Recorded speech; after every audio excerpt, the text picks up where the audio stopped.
आइए देखते हैं दोस्तों संख्या पद्धति को कितने भागों में बांटा गया है। दोस्तों संख्याओं का विभाजन, संख्याओं के विभाजन में दोस्तों संख्या को दो भागों में बांटा गया है, वास्तविक संख्या रियल नंबर, काल्पनिक संख्या इमेजिनरी नंबर। वास्तविक संख्या क्या होती है दोस्तों, आइए देख लेते हैं। वास्तविक संख्या वे संख्याएं होती हैं जो प्रश्न अथवा समीकरण को हल करने पर प्राप्त होती हैं, वे संख्याएं वास्तविक संख्याएं कहलाती हैं। जैसे 2/3 माइनस का 5/6 √5 और माइनस का √3 और 7/√2 7, यह आपके वास्तविक संख्याओं के उदाहरण होते हैं। वास्तविक संख्या दो प्रकार की होती है, पहली परिमेय संख्या जिसे हम रेशनल नंबर बोलते हैं, और फिर दूसरी होती है अपरिमेय संख्या जिसे हम बोलते हैं इर्रेशनल नंबर। आइए देखते हैं परिमेय संख्या क्या है। परिमेय संख्या वह संख्या है जिसे हम P/Q के रूप में लिख सकते हैं तथा P एवं Q एक पूर्णांक संख्या हो तथा Q का मान 0 न हो। देखिए कैसे, जिसे हम P/Q के रूप में लिख सकते हैं वह परिमेय संख्या होती है। जैसे 5/7 माइनस का 3/8 0/1 और 2/1।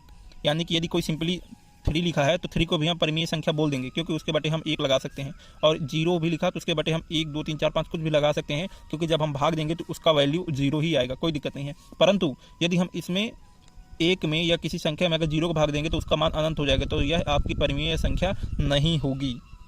1/0 या अनंत आपकी परिमेय संख्या नहीं होती है। आइए देखते हैं अपरिमेय संख्या क्या है। अपरिमेय संख्या इर्रेशनल नंबर वे संख्याएं जिन्हें हम P/Q के रूप में व्यक्त नहीं कर सकते हैं उन्हें हम अपरिमेय संख्या बोलते हैं। अपरिमेय संख्या में साधारणतः अंडर रूट और पाई अगर कहीं दिख जाए तो वह संख्या अपरिमेय संख्या होती है, क्योंकि अंडर रूट की वैल्यू को और पाई की वैल्यू को हम P/Q के रूप में नहीं लिख सकते हैं। तो यदि कहीं अंडर रूट की वैल्यू आ जाए जैसे अंडर रूट 3, 1/√2, 2√5 और पाई, ये सारी संख्याएं क्या कहलाती हैं, अपरिमेय संख्याएं कहलाती हैं। आइए देखते हैं परिमेय संख्या के कितने भाग होते हैं। परिमेय संख्या कई प्रकार की होती है। पूर्णांक संख्या नंबर 1, नंबर 2 पे प्राकृतिक संख्या, नंबर 3 में पूर्ण संख्या, नंबर 4 पे संक संख्या, नंबर 5 पे विषम संख्या, नंबर 6 पे भाज्य संख्या, नंबर 7 पे अभाज्य संख्या। आइए एक एक करके इसका अध्ययन करते हैं। नंबर 1, पूर्णांक संख्याएं इंटीजर्स नंबर्स। पूर्णांक संख्याएं वे संख्याएं होती हैं जो नंबर लाइन पर धनात्मक और ऋणात्मक और उसमें शून्य को भी ऐड कर दिया जाता है, तो वे सारी संख्याएं क्या कहलाती हैं, पूर्णांक संख्याएं कहलाती हैं। यदि हम नंबर लाइन पर धनात्मक संख्याएं और ऋणात्मक संख्याएं और 0 को ऐड कर दें तो यह सारी संख्याएं पूर्णांक संख्याएं कहलाती हैं। आइए देखते हैं प्राकृतिक संख्याएं क्या है। नेचुरल नंबर्स, जिन संख्याओं से किसी वस्तु इत्यादि की गणना की जा सके उसे प्राकृतिक संख्या कहते हैं। जैसे 1 2 3 4 5 6 7 8 ... अनंत तक इन सारी संख्याओं से वस्तुओं की गणना का बोध करते हैं। आइए अगला नंबर देखते हैं कौन सा है। पूर्ण संख्याएं होल नंबर, यदि प्राकृतिक संख्याओं में शून्य को सम्मिलित कर लिया जाए तो उन्हें पूर्ण संख्या कहते हैं। जैसे 0 1 2 3 4 5, यानी प्राकृतिक संख्याएं यानी 1 से लेकर अनंत तक की संख्याएं सारी प्राकृतिक संख्याएं कहलाती हैं। यदि हम उसमें 0 को ऐड कर लें तो सारी संख्याएं क्या कहलाएंगी, पूर्ण संख्याएं कहलाती हैं, होल नंबर्स कहलाएंगे।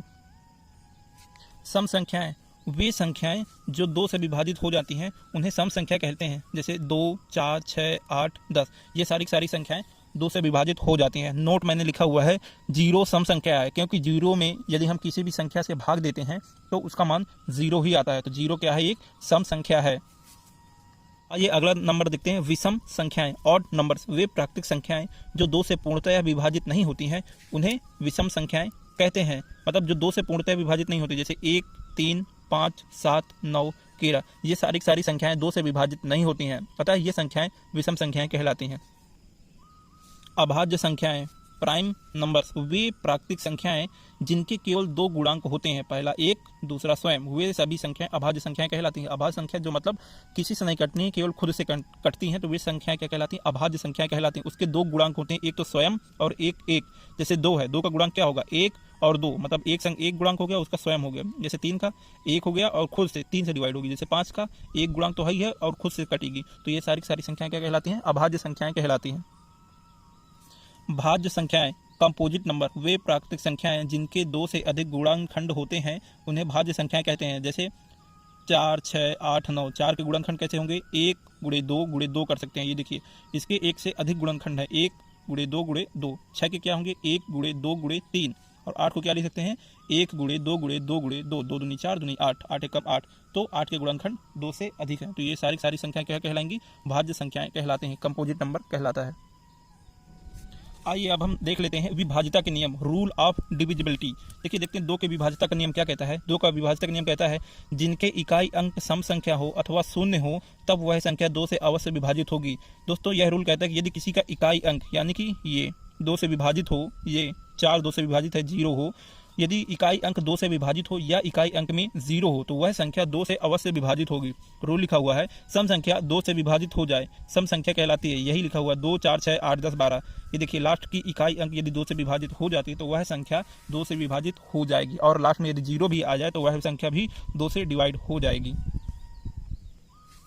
3 अथवा 9 से विभाज्यता का नियम, यदि संख्याओं के अंकों का योग 3 से पूर्णतया विभक्त हो जाए अथवा 9 से पूर्णतया विभक्त हो जाए तो वह संख्या 3 से विभाजित हो जाएगी और 9 से भी विभाजित हो जाएगी। आइए देखते हैं किस प्रकार से। जैसे यहाँ संख्या लिखा हुआ है 2 + 4 + 3। अगर हम इनके अंकों का योग करें तो कितना होगा, 4 2 6 6 3 9। तो यह संख्या किससे डिवाइड होगी, 3 से भी डिवाइड हो रही है और 9 से भी डिवाइड हो जाएगी। तो यह संख्या 3 और 9 दोनों से डिविजिबल है। 3 से काटेंगे 3 से काटेंगे 9, 9 से काटेंगे 9 कम 9। तो यह संख्या 3 से भी डिविजिबल है और 9 से भी डिविजिबल है। आप चाहें तो चेक कर सकते हैं। और यहाँ पास 141 है तो इसके अंकों का योग कर लेंगे तो कितना हो जाएगा, 141। इसको करेंगे 1 4 1 5 1 6, तो इनके अंकों का योग ये आया। तो यदि हम 3 से डिवाइड करें तो ये 3 से डिवाइड हो जाएगा, 3 दूनी 6। तो और यदि इसके अंकों का योग 9 नहीं है तो यह संख्या 3 से ही डिविजिबल होगी, डायरेक्टली 9 से डिविजिबल नहीं होगी। तो आइए इसको देखते हैं। 3 से डिविजिबल होगी यह संख्या, 9 से डिविजिबल नहीं होगी। और इसके अंकों का योग कर लेते हैं, 2 + 1 + 4 + 2। यदि हम इसके अंकों का योग करें 2 1 3, 3 और 4 7 होता है, 7 2 9। इसके अंकों का योग 9 हो गया। तो यानी कि यह संख्या 3 से तो डिविजिबल है और 9 से भी यह संख्या डिविजिबल है। तो 9 1 का 9 होता है और 3 से 3 त्रिकाई 9। तो यह संख्या आपकी 3 से भी डिविजिबल है और 9 से भी डिविजिबल है। और यह संख्या केवल 3 से डिविजिबल है और यह संख्या 3 और 9 से दोनों से डिविजिबल है। उम्मीद करता हूँ 3 से डिविजिबिलिटी का रूल आपको समझ में आ गया होगा। 4 से विभाज्यता का नियम, यदि संख्याओं के अंतिम 2 अंक 4 से विभाजित हो जाएं तो वह संख्या 4 से अवश्य विभाजित होगी। देखिए यदि कोई भी संख्या दी हुई है, यदि उसके लास्ट के 2 अंक 4 से डिविजिबल हो जाए तो वह संख्या 4 से अवश्य विभाजित होगी। देख लेते हैं 24 4 से डिवाइड होता है कि नहीं होता। 4 से काटेंगे तो 4 छंग 24। लास्ट के 2 अंक 4 से डिविजिबल है यानी कि यह 4 से डिवाइड हो जाएगी। और लास्ट में 72 है, 72 को यदि हम 2 से काटेंगे, मतलब 4 से काटेंगे तो कटेगा कि नहीं कटेगा, कट जाएगा। तो ये कितने होगा, 4 से डिविजिबल होगा। और यह 56 भी 4 से क्या है, डिविजिबल है। तो यह भी क्या होगा, 4 से कट जाएगा। 5 की विभाज्यता का नियम, किसी संख्या का इकाई अंक यदि 0 हो और यदि 5 होगा तो वह संख्या 5 से डिवाइड होगी। यदि कोई संख्या लिखी हुई है और उसके लास्ट में इकाई अंक 5 हो जाए और यदि 0 हो जाए तो वह संख्या 5 से डिविजिबल अवश्य होगी। ये देखिए इसके इकाई अंक में क्या है, 5 है, तो यह संख्या 5 से डिविजिबल होगी। और इसके इकाई अंक में 0 हो गया तो यह भी संख्या 5 से डिविजिबल होगी। और इसके इकाई अंक में 5 हो गया तो यह संख्या भी क्या होगी, 5 से डिविजिबल होगी। उम्मीद करता हूँ 5 से डिविजिबिलिटी का रूल आपको समझ में आ गया। का नियम, यह नियम क्या कहता है, यदि कोई संख्या किसी संख्या की 3 6 9 12 बार समान अंकों की पुनरावृत्ति हो, यदि कोई संख्या लिखी हुई है, यदि किसी अंक की 3 बार 6 बार 9 बार उसकी पुनरावृत्ति हुई है तो वह संख्या 3 7 13 37 से अवश्य विभाजित होगी। यदि कोई संख्या, जैसे देखिए 1 है, एक संख्या की पुनरावृत्ति कितनी बार हुई है, 3 बार हुई है। तो यहाँ ऊपर बताया गया 3 बार 6 बार 9 बार 12 बार यदि किसी अंक की पुनरावृत्ति हुई है तो वह संख्या 3 7 13 और 37 से अवश्य विभाजित होगी। तो यहाँ क्या लिखा हुआ है, 1 1 1। 3 बार 1 की पुनरावृत्ति हुई तो यह संख्या 3 से भी विभाजित होगी और 7 से भी विभाजित होगी, 13 से भी विभाजित है और 37 से भी विभाजित है। और यहाँ 2 अंक की पुनरावृत्ति 6 बार हुई है तो यह संख्या भी इन चारों संख्याओं से विभाजित होगी। यहाँ 5 की पुनरावृत्ति कितनी बार हुई है, 3 बार हुई है तो यह संख्या भी इन चारों संख्याओं से विभाजित होगी, 3 से 7 से 13 से और 37 से। यहाँ 4 की पुनरावृत्ति भी हुई है बार बार तो यहाँ भी इन संख्याओं से विभाजित होगी। अगला रूल क्या कहता है कि यदि कोई संख्या 2 अंकों की पुनरावृत्ति से बनी है तो वह संख्या 3 7 13 37 से विभाजित होगी।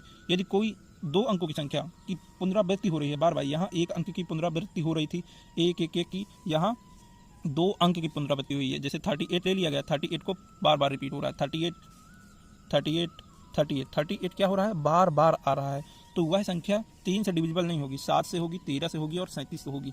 3 से डिविजिबल केवल जब किसी अंक की पुनरावृत्ति 3 बार 6 बार 9 बार यदि 12 बार होती है तब वह 3 से डिविजिबल होगी यह संख्या। और यदि 2 अंकों की संख्या कई बार उसकी पुनरावृत्ति होती है तो वह 7 13 और 37 से विभाजित होगी। और जैसे यहाँ पास 17 की रिपीटिशन हो रही है, 17 17 17। तो देखिए 2 अंकों की संख्याओं का रिपीटिशन हो रहा है तो वह संख्या 7 13 और 37 से अवश्य विभाजित होगी। उम्मीद करता हूँ यह आपको बहुत अच्छे से समझ में आ गया होगा। आइए देखते हैं अगला रूल क्या कहता है। 8 से विभाजिता का रूल। यदि किसी संख्या के अंतिम 3 अंक शून्य हो या अंतिम 3 अंक 8 से विभाजित हो। देखिए क्या कहता है, अंतिम यदि कोई संख्या बनी हुई है, यदि कोई संख्या के अंतिम 3 अंक में ये तो 0 हो, ये देखिए अंतिम 3 अंक में 0 हो, और यदि अंतिम 3 अंक 8 से विभाजित हो तो वह संख्या पूरी तरीके से 8 से विभाजित होगी। तो यहाँ 840 8 से विभाजित है तो यह संख्या 8 से डिविजिबल होगी, और इस संख्या के लास्ट के 3 डिजिट में 0 है तो यह संख्या 8 से डिविजिबल होगी, और यह संख्या लास्ट में 248 है तो यह संख्या भी 8 से डिविजिबल होगी, क्योंकि 248 8 से कट जाता है तो इसीलिए यह संख्या भी 8 से डिविजिबल होगी। उम्मीद करता हूँ 8 से डिविजिबिलिटी का रूल आपको समझ में आ गया होगा। आइए अगला देखते हैं। 11 से विभाजिता का नियम।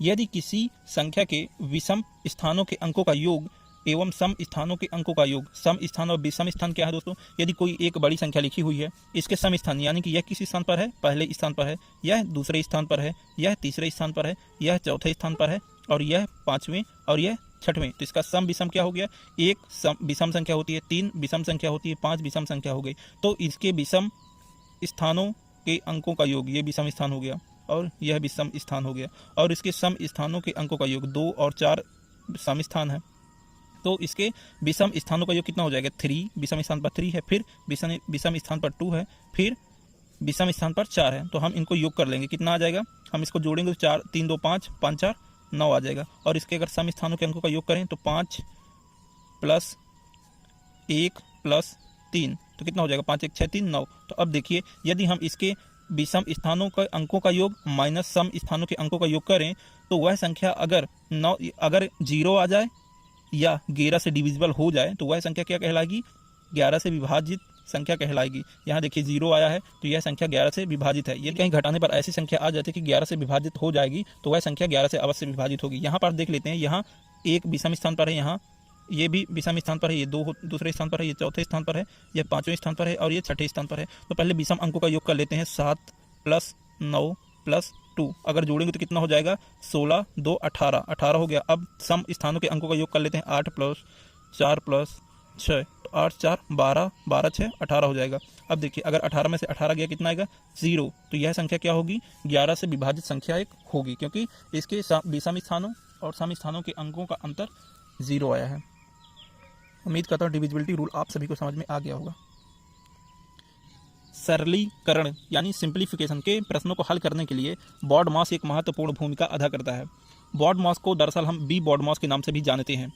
बी बॉड मास का विस्तृत रूप यदि देखना चाहें तो हम देख सकते हैं किस प्रकार से। बी का मतलब होता है बॉर और बी का मतलब होता है ब्रैकेट। ब्रैकेट 3 प्रकार का होता है, छोटा कोष्टक, मझला कोष्टक और बड़ा कोष्टक। ओ का मतलब होता है ऑफ, उसे हिंदी में कहते हैं का। और डी का मतलब होता है डिवीजन, डिवीजन का मतलब होता है भाग। एम का मतलब होता है मल्टीप्लिकेशन यानी कि गुणा। ए का मतलब होता है एडिशन, एडिशन मतलब जोड़। और एस का मतलब होता है सबट्रैक्शन यानी कि घटाव। इन नियमों के आधार पर हम बॉड मास के क्वेश्चन को हल करते हैं। यानी कि यदि कहीं क्वेश्चन दिया गया है तो सबसे पहले हम बार को हल करते हैं, फिर हम ब्रैकेट को हल करते हैं, फिर हम का यानी कि ऑफ को हल करते हैं, फिर हम भाग करते हैं, फिर हम गुणा करते हैं, फिर हम जोड़ करते हैं और सबसे अंत में हम घटाव करते हैं। इस नियम का इसका प्रयोग करके हम बड़ा से बड़ा क्वेश्चन चंद सेकंडों में हल कर सकते हैं। आइए उदाहरण से सॉल्व करके देखते हैं कि किस प्रकार से सॉल्व करेंगे। तो आइए हम पहले देख लेते हैं कि बार क्या है और बार के प्रकार क्या होते हैं। बार के प्रकार, बार मुख्यतः 3 प्रकार का होता है। पहले नंबर का बार यदि हम देखें, पहले प्रकार का बार पुनरावृत्ति को दर्शाता है। यदि हम किसी संख्या के ऊपर बार लगा दें तो इसका अर्थ है उसकी बार बार पुनरावृत्ति। जैसे यहाँ पर लिखा हुआ है 7.2 के ऊपर बार लगाओ तो इसका मतलब क्या होगा, 2 की बार बार पुनरावृत्ति 7.2222 डॉट डॉट अनंत तक, यानी कि 2 के ऊपर बार लगा तो इसका मतलब 2 की पुनरावृत्ति हो रही है बार बार। और यहाँ 8 के ऊपर बार लगा यानी कि 8 8 8 8 जाता जाएगा, इसकी 8 की पुनरावृत्ति हो रही है। यहाँ क्या लिखा हुआ है 3.5 के ऊपर बार यानी कि 3.5555 यानी कि 5 की पुनरावृत्ति हो रही है। यहाँ 7 लिखा हुआ है 7 के ऊपर बार यानी 7 7 7 7 इसकी पुनरावृत्ति हो रही है। यानी कि पहले टाइप का जो बार होता है यदि किसी संख्या के ऊपर बार लगाए तो उसकी पुनरावृत्ति होगी अनंत तक, वह उसकी जो पुनरावृत्ति है वो रुकेगी नहीं, चलती रहेगी अनंत तक। पहले प्रकार का समझ में आ गया होगा। आइए अगला देखते हैं। दूसरे टाइप का बार क्या कहता है, दशमलव से पूर्व अंक को ऋणात्मक तथा दशमलव के बाद के अंक को धनात्मक रूप प्रदर्शित करने के लिए दूसरे प्रकार के बार का हम प्रयोग करते हैं। यदि हम कोई संख्या ले लें 3.4 यदि लिख दें, यदि हम 3 के ऊपर बार लगा दें तो इसका मतलब क्या होगा कि ये जो 3 है ये माइनस की संख्या है और दशमलव के बाद वाली संख्या प्लस की संख्या है। जैसे हम इसको तोड़ ले तो किस प्रकार होगा, यदि हम इस प्रकार का बार लगाए हैं तो इसका मतलब ये होगा कि 3 माइनस की होगी। ये देखिए माइनस का 3 और दशमलव के बाद वाली संख्या क्या होगी, प्लस का 4। यहाँ पास लिखा हुआ है 2.3, 2 के ऊपर बार लगा है तो यानी कि 2 का होगा माइनस का होगा और दशमलव 3 का होगा ये प्लस का होगा। तो दूसरे प्रकार का बार क्या दिखाता है, धन को दिखाता है और ऋण को दिखाता है। दशमलव से पहली संख्या क्या होगी, ऋण की होगी और दशमलव की बाद की संख्या क्या होगी, ये धन की होगी। ये देखिए यहाँ लिखा हुआ है 2.8, 2 के ऊपर बार लगा तो यानी 2 ऋणात्मक को दिखाएगा, दशमलव 8 प्लस को दिखाएगा। उम्मीद करता हूँ दूसरे प्रकार का बार आपको समझ में आ गया होगा। आइए अगला देखते हैं। तीसरे प्रकार का बार क्या कहता है, इस बार का प्रयोग हम बार्ड-मॉस के प्रश्नों को हल करने के लिए करते हैं। सरलीकरण, यदि कहीं पास बार आ जाए तो सबसे पहले हम उस बार को हल करेंगे, इसके पश्चात गणित की अन्य संक्रियाओं को हल करेंगे। सबसे पहले हम बार को सॉल्व करेंगे, इसके बाद हल करेंगे। देखिए जैसे इसमें लिखा हुआ है 1/2 माइनस 1/4 प्लस 1/3, इसके ऊपर बार लगा तो पहले हम बार की संख्या को हल करेंगे, बाद में इसे सॉल्व करेंगे। ये देखिए पहले हमने बार को सॉल्व किया, तब पश्चात इसके एलसीएम लेके इसको लास्ट में सॉल्व किया है। तो आइए अब हम बार्ड-मॉस के 1-2 क्वेश्चन को लेकर सॉल्व करते हैं कि हम इन प्रकार के क्वेश्चनों को कैसे सॉल्व करते हैं बार्ड-मॉस की सहायता से। आइए देखते हैं इस क्वेश्चन को हम किस प्रकार से सॉल्व करेंगे बार्ड-मॉस की सहायता से। हमने पढ़ा है अभी बी बार्ड-मॉस, बी बार्ड-मॉस, इसमें बी बार्ड-मॉस, बी का मतलब होता है ब्रैकेट, इस बी का मतलब होता है बार। पहले हम बार को सॉल्व करेंगे तो पहले लिखते हैं 7 माइनस मझला ब्रैकेट माइनस का, फिर छोटा ब्रैकेट 5। अगर हम इसको सॉल्व करेंगे 4 में से 3 गया तो 1 आ जाएगा। ये बार सॉल्व हो गया, पहले हमने बार सॉल्व किया, ठीक है। अब ये मझला कोष्टक, ये बड़ा कोष्टक बंद हो गया। अब हमें ब्रैकेट सॉल्व करने हैं, पहले हम छोटा फिर बड़ा फिर इसको सॉल्व करेंगे क्रम से। तो 7 माइनस 5 माइनस ये मझला कोष्टक 6, तो पहले हम छोटा कोष्टक सॉल्व करेंगे तो कितना बचेगा, माइनस का 4। ये देखिए ये मझला कोष्टक लग गया, बड़ा कोष्टक लग गया, छोटा कोष्टक सॉल्व हो गया। आइए अगला देखते हैं, ये 7 माइनस बड़ा कोष्टक 5 माइनस मझला कोष्टक सॉल्व करेंगे कितना होगा, 6 में से 4 गया कितना आएगा, 2 आएगा। तो ये देखिए मझला कोष्टक भी सॉल्व हो गया, बचा क्या उसका, बड़ा कोष्टक। तो 7 माइनस यदि हम बड़े कोष्टक को सॉल्व करें 5 में से 2 गया तो आएगा 3, तो देखिए बड़ा कोष्टक भी सॉल्व हो गया। अब 7 में से 3 गया कितना आएगा, ये 4, ये 4 आपका क्या होगा, यह आपका फाइनली आंसर आ गया। उम्मीद करता हूँ यह आपको समझ में आ गया होगा। आइए अगला क्वेश्चन को देखते हैं कि किस प्रकार से सॉल्व करते हैं। इस प्रकार के प्रश्नों को हल करने के लिए हम बी बार्ड-मॉस का यूज करते हैं। कौन सा, बी बार्ड-मॉस, बार्ड-मॉस।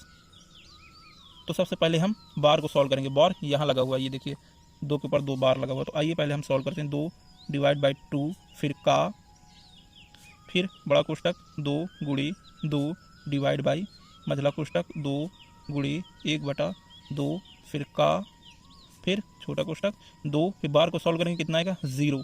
तो ये और ये, तो यदि हम इसको सॉल्व करेंगे 2 डिवाइड बाई, देखिए बार सॉल्व हो गया। अब हम क्या करेंगे, ब्रैकेट, पहले छोटा कोष्टक फिर मझला कोष्टक फिर बड़ा कोष्टक। तो 2 का, ये ब्रैकेट लग गया, 2 गुणी डिवाइड बाई ये मझला कोष्टक 2 गुणे 1/2। अगर इसको करेंगे इस छोटा कोष्टक में तो 2 ही आएगा, तो का मतलब होता है गुणा, तो यहाँ 2 आ जाएगा। ये देखिए मझला कोष्टक और बड़ा कोष्टक, यदि हम काटें तो इसको ये यहाँ से काट सकते हैं। तो 2 डिवाइड बाई 2 का बड़ा कोष्टक 2 गुणे 2 डिवाइड बाई कितना आ जाएगा, यहाँ पास ये सॉल्व हो चुका है मझला कोष्टक भी, तो यहाँ 2 आ जाएगा, बड़ा कोष्टक बचा हुआ है। तो देखिए फिर इसके बाद ब्रैकेट हमारा हो गया, ब्रैकेट के अंदर अब इसको सॉल्व करेंगे, ये ब्रैकेट के अंदर, तो इसको क्या होगा, 2 डिवाइड बाई 2 का, फिर बड़ा कोष्टक के अंदर कितना हो जाएगा, 2 गुणे 2, इस भाग को हम क्या लिख सकते हैं, गुणे में 1/2 कर सकते हैं। ये देखिए तो ये 2 से 2 कैंसिल आउट हो गया, तो इसको हम क्या कर सकते हैं, 2 डिवाइड बाई 2 का मतलब होता है गुणा, यहाँ गुणा ही लगा दो क्योंकि बड़ा कोष्टक सॉल्व हो चुका है, तो यहाँ 2 आ जाएगा। तो अब हम देखते हैं, तो सबसे पहले इस 2 फिर ये भाग को हम क्या कर सकते हैं, गुणे 1/2 लिख सकते हैं, और गुणे 2 यदि हम काटेंगे तो कितना हो जाएगा, 2 दूनी 4, तो कितना हो जाएगा, 2 आपका क्या हो जाएगा, आंसर हो जाएगा दोस्तों, 2 आपका क्या हो जाएगा, आंसर हो जाएगा, जो कि स्पष्ट है आप लोगों के सामने। आइए अब हम देख लेते हैं इकाई अंक कैसे ज्ञात करते हैं, यूनिट डिजिट। देखिए जैसे ये संख्या लिखी हुई है 23 की पावर 3475, तो देखिए लास्ट में इकाई अंक निकालने के लिए हम लास्ट की संख्या देखते हैं, इधर 3 है और इधर 5 है, यानी कि 3 का मल्टीप्लाई 5 बार, तो 3 3 3 3 3। तो यदि हम देखें तो इन दोनों का गुणा 3 3 9 होगा, इन दोनों का गुणा 3 3 9 होगा, लास्ट में 3। तो यदि हम इन दोनों गुणा करेंगे 9 9 81 होगा और ये 3 हो जाएगा। तो इकाई अंक हमें ज्ञात करना है, तो इकाई संख्या पे ध्यान देंगे। इकाई संख्या क्या है, 1 और 3, तो 1 का गुणा 3 में करेंगे तो 3 आपका क्या हो जाएगा, इकाई अंक हो जाएगा। इस संख्या का इकाई अंक क्या हो जाएगा, 3 हो जाएगा। उम्मीद करता हूँ समझ में आ गया होगा। आइए अगला देखते हैं। ये देखिए ये संख्या लिखी हुई है 54 की घाते 3 6 4 1। तो इकाई अंक ज्ञात करने के लिए हमें इकाई संख्या पे ध्यान देना है 4 और 1, यानी कि 4 का एक बार। तो 4 संख्या का हम एक ही बार करेंगे तो इकाई अंक कितना आएगा, 4 आएगा। उम्मीद करता हूँ समझ में आ गया होगा। आइए अगला देखते हैं। यहाँ लिखा हुआ है 36 की पावर 3 5 6 3। तो लास्ट अंक क्या है, 6, और इसका लास्ट अंक क्या है, 3। तो यानी कि 6 की पावर 3, तो यानी कि 6 का 3 बार गुणा। ये देखिए, तो पहले हम गुणा करेंगे 6 गुणा 6 में, तो 6 6 36 हो गया, 6 आ गया। तो इकाई अंक क्या है, 6 है। तो 6 का गुणा 6 बार करेंगे तो कितना आएगा, 36 आ जाएगा। तो इकाई अंक क्या होगा हमारा, 6। तो हमें इकाई अंक से मतलब होता है और किसी से मतलब नहीं होता। अगला देख लेते हैं। 13 की पावर कितना है, 36 82, और इसमें प्लस भी लगा हुआ है, प्लस 57। तो हमें इसका इकाई अंक ज्ञात करना है। तो कैसे ज्ञात करेंगे, इस 3 की पावर 3 में इकाई अंक पे हमें ध्यान देना है। इसका इकाई अंक 3 है और इसका इकाई अंक 2 है। तो 3 की पावर 2, यानी कि 3 का गुणा 2 बार, तो कितना होगा, 3 त्रिकाई 9, ये आ गया। और ये इकाई अंक इसका कितना है, 7 है, तो ये लिख दिया। 9 और 7 को जोड़ के कितना होगा, 16। 16 में इकाई अंक कितना है, 6। तो ये आपका इकाई अंक होगा। उम्मीद करता हूँ समझ में आ गया होगा। आइए अगला देखते हैं। यहाँ पास लिखा हुआ है 57 की घाते 42 83, और फिर प्लस लगा हुआ है 142। यहाँ लास्ट में कितना है, 7 है, और यहाँ लास्ट में कितना है, 3 है। तो 7 की पावर 3। तो इसका क्या होगा, 7 को गुणा 3 बार, 7 7 7। यदि हम 7 को गुणा 7 से करेंगे तो 49 आ जाएगा, और 7 लास्ट में इसका इकाई अंक है 2, तो 2 यहाँ आता जाएगा। तो 49 और 7। यदि हम 7 का गुणा 9 में करेंगे, हमें इकाई अंक से मतलब है और कोई मतलब नहीं है, टाइम लॉस नहीं करेंगे। 7 का गुणा 9 से करेंगे 63 आएगा, तो 63 आएगा। तो इकाई अंक हमारा 3 आएगा, और ये 2, तो 3 2 5, ये इकाई अंक कितना हो जाएगा, 5 हो जाएगा। उम्मीद करता हूँ इकाई अंक को कैसे ज्ञात करते हैं यह आपको बहुत ही अच्छे से समझ में आ गया होगा। आइए हम देखते हैं इस प्रकार के क्वेश्चन को हम किस प्रकार से सॉल्व करते हैं। यह आपका क्वेश्चन दिया गया है, इसके ऊपर का ये क्वेश्चन है आपका। तो यहाँ 2 आपका बेस है, इसके ऊपर आपका घात लगा हुआ है। ये देखिए, यह पूरा आपका ऊपर घात लगा हुआ है, और यहाँ क्या लगा हुआ है, दो टाइप के क्वेश्चन है, आपको ध्यान देना है। और यहाँ 2 लिखा हुआ है ब्रैकेट में, फिर 2, फिर ब्रैकेट बंद, ब्रैकेट में 2 लिखा हुआ है। यदि हमें ब्रैकेट वाला आ जाए तो हम इसको क्या लिख सकते हैं, तो इसको हम लिख सकते हैं यस की घाते, मान लीजिए ये y है, तो y गुणे y गुणे y गुणे y, जितनी भी बार है एक गुणे में आ जाएगा। जैसे 2 है, 2 दूनी 4 दूनी 8 दूनी 16, तो नॉर्मली 16 हो जाएगा, ठीक है। और यदि ऊपर घात के ऊपर घात लगी है तो यह आपका घात होगा।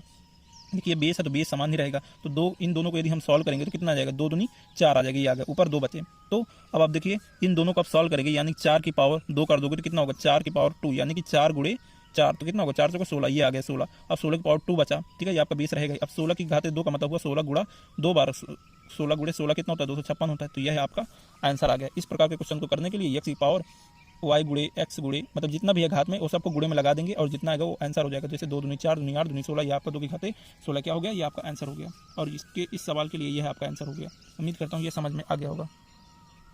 आइए दोस्तों हम लोग देखते हैं कि यदि भिन्न में कोई संख्याएं दी गई है तो उस संख्याओं का हम लोग लासा और मासा किस प्रकार से देखते हैं। भिन्नों का लासा और मासा हम किस प्रकार से निकालेंगे। तो पहले हम लासा निकाल के देखते हैं किस प्रकार से निकालेंगे। यदि हमें कोई भिन्न की संख्याएं दी गई है और लासा निकालने के लिए बोले तो हम अंश वाली संख्याओं का लासा निकालेंगे और हर वाली संख्याओं का मासा निकालेंगे। यदि यहाँ पास लासा बोला गया है तो अंश वाली संख्याओं का हम लासा निकालेंगे। हम अंश वाली संख्याओं का पहले लासा निकाल लेते हैं। यहाँ पास क्या लिखा हुआ है, 2, 3, 5 है, तो इसका हम लासा इस प्रकार से निकालते हैं। तो 2 से डिवाइड करेंगे, 2 1 कम 2, 3 नहीं डिवाइड होगा, लिख देंगे 5 लिख देंगे, ठीक है। और यहाँ 3 से काटेंगे, 3 ये तो कट गया, 3 कम 3, यहाँ 5 आ जाएगा। फिर ये 5 से काटेंगे तो 1 आ गया, 1 आ गया, और ये 1 आ गया। यदि हम इसके लासा की बात करें तो लासा कितना आ जाएगा, 2 गुणे 3 गुणे 5, यानी कि 2 3 6, 6 पंचे 30, 30 आपका क्या हो गया, लासा हो गया। यदि हम मासा की बात करें तो नीचे वाली संख्याओं का हम मासा निकालते हैं। यदि हम 5 की बात करें तो इसको हम क्या लिख सकते हैं, 1 गुणे 5 लिख सकते हैं। यदि हम 4 की बात करें तो 1 गुणे 2 हम लिख सकते हैं। और यदि 6 की बात करें तो हम लिख सकते हैं 1 गुणे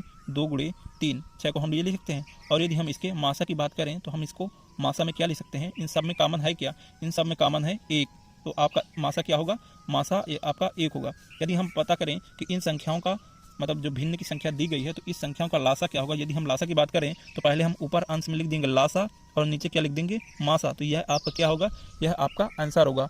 संख्याओं 2/5, 3/4, 5/6 का लासा क्या होगा, 30/1। उम्मीद करता हूँ समझ में आ गया होगा। आइए दोस्तों आगे देखते हैं कि 2/5, 3/4 तथा 5/6 का हम मासा किस प्रकार से निकालते हैं। HCF अभी हमने ऊपर देखा कि भिन्न का लासा कैसे निकालते हैं। अब हम देखते हैं कि भिन्न का मासा कैसे निकालते हैं। यदि हमें कहीं मासा निकालने के दिया गया हो तो अंश वाली संख्याओं का हम क्या निकालते हैं, मासा, और हर वाली संख्याओं का हम क्या निकालते हैं, लासा। तो आइए हम पहले लासा निकाल लेते हैं कि लासा क्या होगा। लासा हर वाली संख्याओं का हम निकालेंगे लासा। तो 5, 4, 6 को अब हम यहाँ पास गुणनखंड विधि से, भाग विधि से इसको सॉल्व करेंगे। 2 से ये 5 हो गया, 2 दूनी 4, 2 तिया 6, फिर 2 से काटेंगे 5, 2 1 कम 2, 3 कटेगा नहीं, फिर 3 से काटेंगे ये 5, 1 कामा 1, फिर 5 से काटेंगे, 5 एकम 5, 1 और 1। यदि हम लासा की बात करें तो हमारा लासा क्या हो जाएगा, लासा आ जाएगा 2 गुणे 2 गुणे 3 गुणे 5, 2 दूनी 4, 4 3 12, 12 पंचे 60। यदि हम लासा की बात करें तो हमारा लासा आ जाएगा 60। और यदि हम मासा की बात करें कि मासा कितना होगा, तो हम मासा निकालने के लिए हम अंश वाली संख्याओं का मासा निकालेंगे, क्योंकि हमें मासा निकालना है भिन्नों का। तो 2 का मासा हमारा क्या हो जाएगा, 1 गुणे 2 ले सकते हैं इसको। फिर 3 को हम क्या ले सकते हैं, 1 गुणे 3 लिख सकते हैं। फिर 5 को क्या लिख सकते हैं, 1 गुणे 5 लिख सकते हैं। यदि हम इसके मासा की बात करें, मासा की, तो कितना हो जाएगा, ये सब संख्याओं में क्या है, एक कॉमन है, तो क्या हो जाएगा, एक आपका क्या हो जाएगा, मासा। और यदि हम दिए गए संख्याओं का यदि हम मासा की बात करें तो कितना हो जाएगा, तो अंश में क्या लिखेंगे, मासा 1, और हर में क्या लिखेंगे, लासा। तो 1/3 आपका क्या होगा, यह आपका आंसर होगा। उम्मीद करता हूँ यह सवाल आपको बहुत ही अच्छे से समझ में आ गया होगा। आइए दोस्तों देखते हैं कि दिए गए मॉड के प्रश्न को हम किस प्रकार से सॉल्व करते हैं। अभी मैंने आपको बताया कि मॉड का मतलब क्या होता है। यदि मॉड के अंदर कोई संख्या है माइनस की, तो बाहर आके वो क्या हो जाती है, प्लस की संख्या बन जाती है। अभी हम इसको देखें तो मॉड के अंदर कितना हो जाएगा, 9 या 27, इसका हम मल्टीप्लाई करेंगे तो माइनस का 27 हो जाएगा। और यहाँ पास देखें तो +5, और अगर इसको सॉल्व करें तो माइनस का 1 हो जाएगा। देखिए मॉड के अंदर माइनस की संख्या है, तो यदि मॉड के बाहर आएगा तो ये प्लस की संख्या हो जाएगी, प्लस का 5, और मॉड के अंदर -1 है तो प्लस का 1 हो जाएगा। तो सबको जोड़ देंगे, कितना हो जाएगा, 28, और 28 5 33 हो जाएगा। तो 33 आपका क्या हो जाएगा, आंसर हो जाएगा दोस्तों।